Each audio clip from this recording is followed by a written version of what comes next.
Welcome back to Cabin Creek Homestead. Today is pumpkin planting day.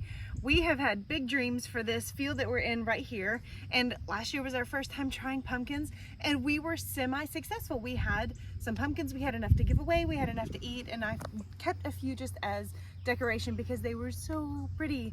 This year we are determined to have a bumper crop, and we're going to do that a couple of ways. One is we have this deer fence installed. This is about, how tall is this? It's 8 foot. 8 foot. I shouldn't touch it. The deer really feasted on not the pumpkins themselves, but the blossoms and the soft little tendrils that grew out. So this year we don't need to be feeding the deer. They should be feeding us, if you know what I mean.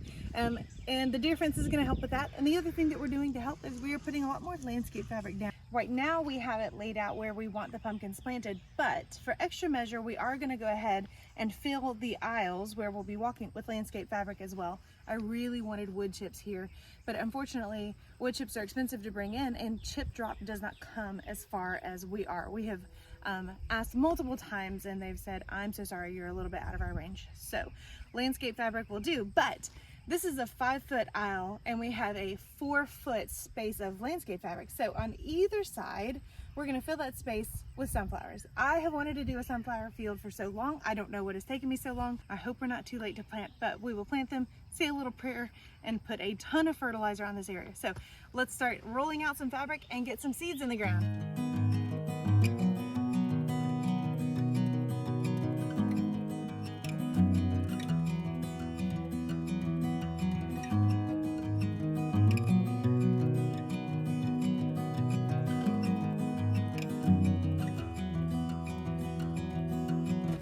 All right, here I have my favorite pumpkin. These are the fairy tales, and I'll pop up a picture of one that we grew last year. These were not only my favorite looking ones, but they were the ones that were the most successful. So we went ahead and ordered more from Eden Brothers.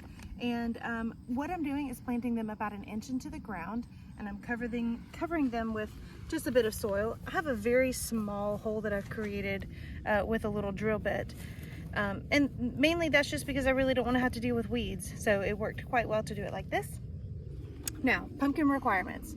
Pumpkins need full sun, so they're getting at least 800 hours of sun sitting right here because there is no shade anywhere. So this is the ideal spot for them because they love sun. They do like a lot of water, and they like a really rich, fertile soil. So what we did to get this space ready was not only have we been bringing our compost up here as long as it has been ready. Every time a bit of compost is ready, we come up here, we dump it, but we also planted a cover crop here over the winter. We planted wheat and buckwheat.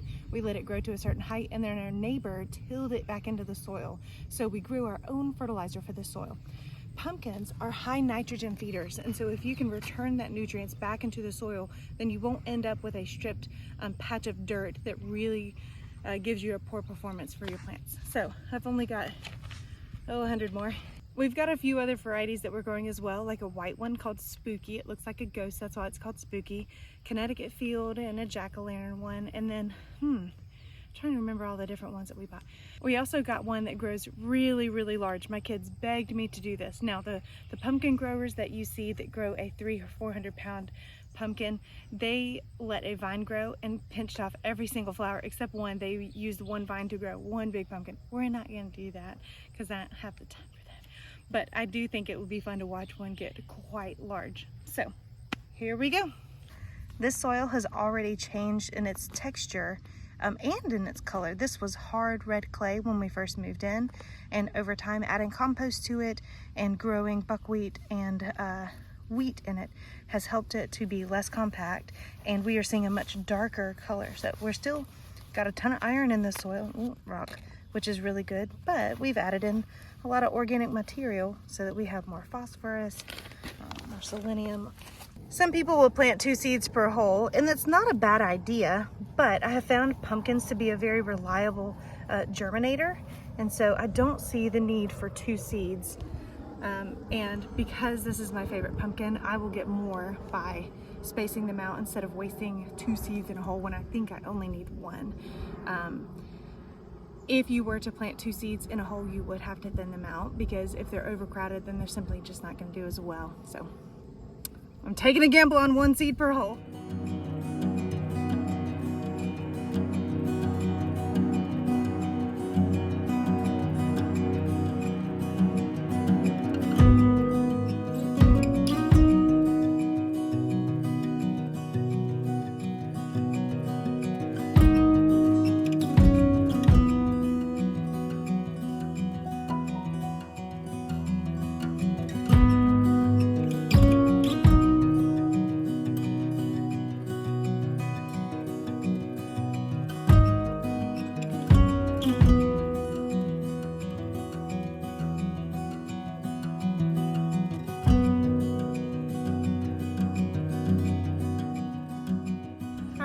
we are finally done planting. We even enlisted the help of our kids to come and help us get the last couple of rows. Pumpkins are in.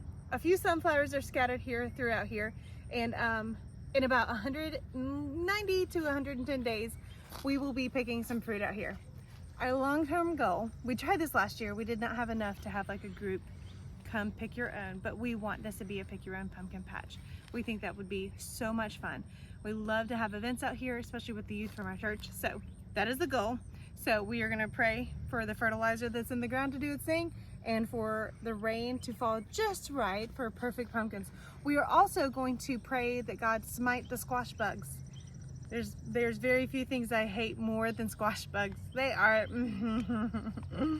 there's a special level of hell for squash bugs. Anyway, I digress. I was inspired to add some extra sunflowers because I brought some of the shavings out of my chicken coop to fertilize this ground out here, and we had some volunteer sunflowers. So this one's about to open here in the next couple of days, and I cannot wait to see this beautiful thing. This was just a run-of-the-mill black oil sunflower seed that goes in my chicks' food that they did not eat, and it just planted itself. Obviously, there's actually quite a few of them. So because of how cute they are, I love them interspersed in these rows out here. I thought it would be fun to add even more. So it could take about 100 days for these sunflowers to grow. So we're expecting a harvest of sunflowers and pumpkins around the same time. So fingers crossed. We hope it turns out great. That's all for today's video, and we'll see you back here in 100 days.